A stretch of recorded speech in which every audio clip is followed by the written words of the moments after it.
Welcome back to the linear algebra channel. So today I just wanted to make a fully unqualified rant about the state of the class which I'm in. And this is actually across many STEM classes in this school in general. And I just want to say that what happens really in a lot of these higher CS and math classes is people just go to the office hours and copy the solutions for homework questions because nobody really knows what they're doing. And the professors are going at a pace at which nobody understands anything. And after the semester, everyone forgets everything like a horror show. Maybe like 5 people out of the class really understand what's going on and really engages with it. And it's not because of the professors, it's because they were interested to such an extent that despite the professors, they engage in such things. And there are quite a few exceptions to this, but I feel like sometimes the volume of things that you have to do is so overwhelming that it's impossible to really do anything with quality. And to do anything with quality means sacrificing all of your time and sacrificing your grades, because learning something well, understanding something well is actually in conflict with having high homework and quiz and test grades. The more time you spend on like actually understanding something, like reading the textbook, reflecting on exercises in the textbook, or reflecting on the subject matter in general, is time you don't have to do your homework, to prepare for your quizzes and such. And while it's true that, studying does help with all such things, but homework and quizzes, you can get answers from fellow students, and the professor himself will pretty much give you any answer you want and let you take pictures and do whatever. And tests are really the only thing. So I don't want to blame the students at all, because, and here's the situation, right? My current professor is going to cover, let's say, 161 pages of linear algebra by the end of this week since the start of the semester, and the textbook's author actually recommends 1 hour of reading per page, if not much more, because he said that reading mathematics is not like reading a novel, right? So 160 pages of reading within 6-7 weeks.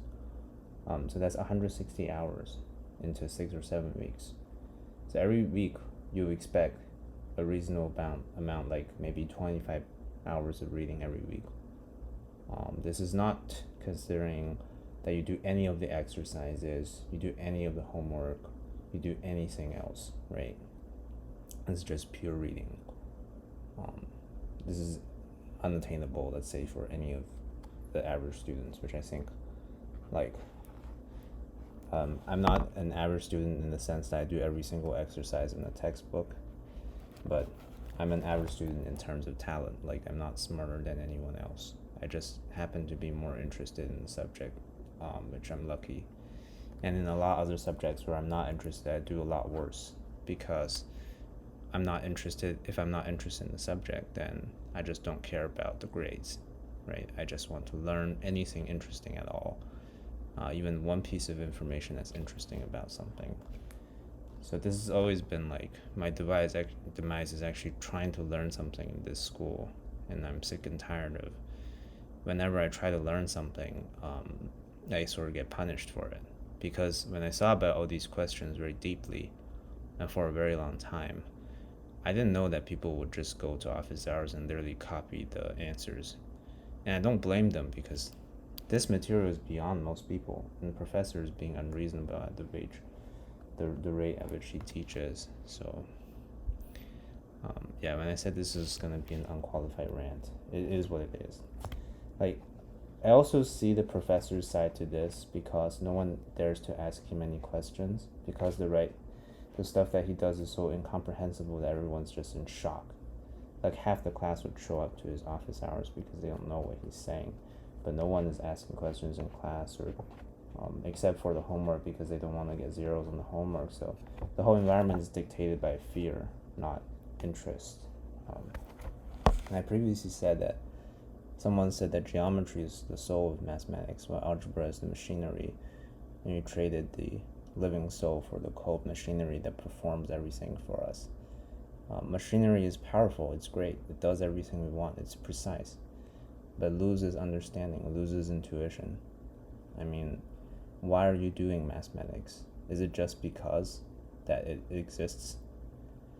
It has to be interesting to a lot of people for it to make sense, to even try to think about it. And that's the key thing, is like most people don't want to be forced to learn something they're not interested in. Most people don't want to live in fear. And that's the pervasive environment here, is that while most people are generally interested in the subject, they're mostly driven by fear to do things. They don't have the freedom to pursue something. And I've given that up completely because I'm a senior, so I can just say, screw my grades. I'm just going to read the textbook. I'm just going to think about the question. If I'm 2 chapters slower than the professor, then so be it. I'll take the L, right? But most people can't do that. They're normal students here who are trying to satisfy their degree requirements, and they're trying to just get by.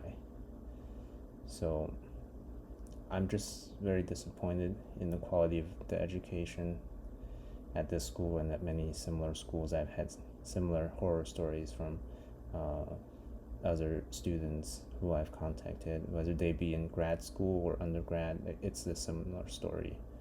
So it's not really a shock, because university is just an institution where you make money off of the successful professors and students. So why waste time on those who aren't going to be driven, or whatever you call it, right? There's no reason to establish interest, because those who are interested, like 200%, are going to be what you care about anyways. The other people, like, why care about them, right? So I don't know. I think this loses, again, the soul of mathematics. Like, math is something to be admired. It is an art.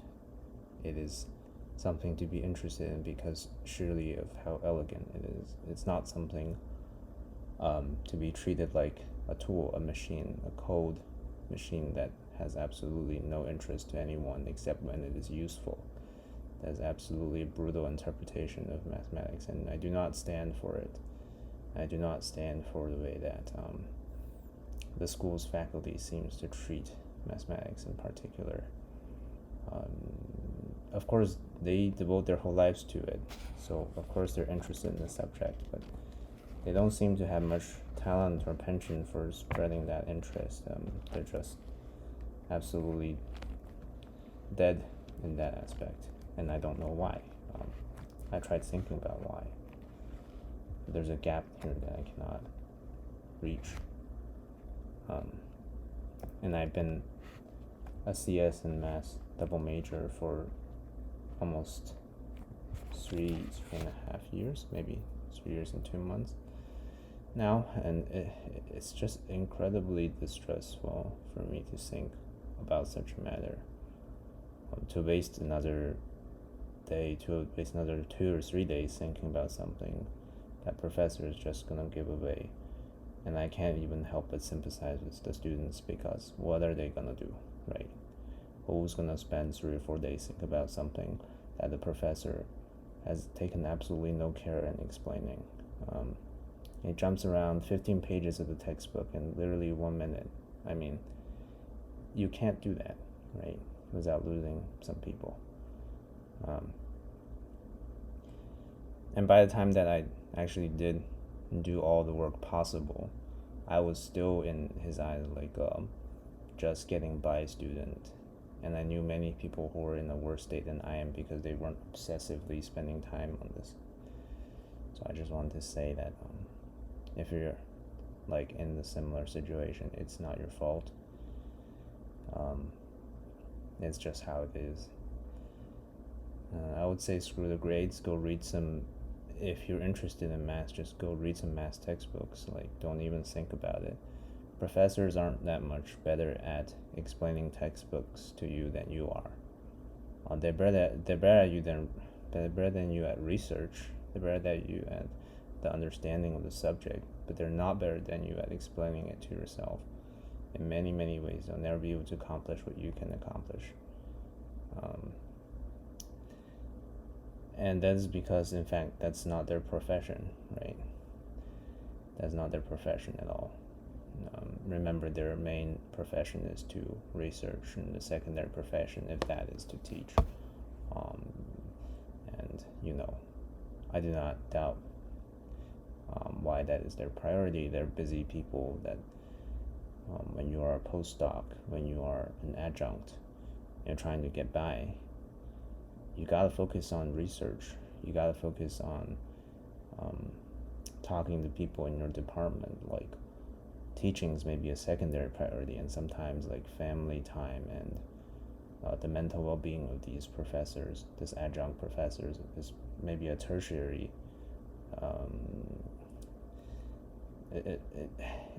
of tertiary importance.